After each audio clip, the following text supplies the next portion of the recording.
माल जास्ती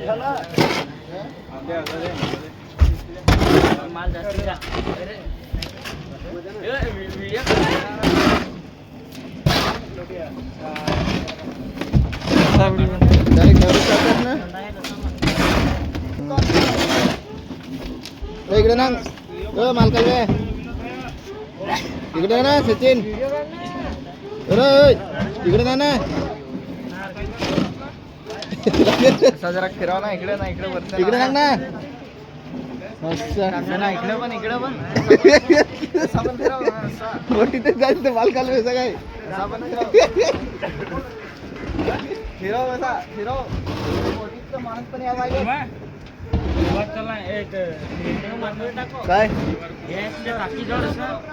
तेव्हा तर आहे ना बस ते हे काय लावता टाक नाही एवढा काय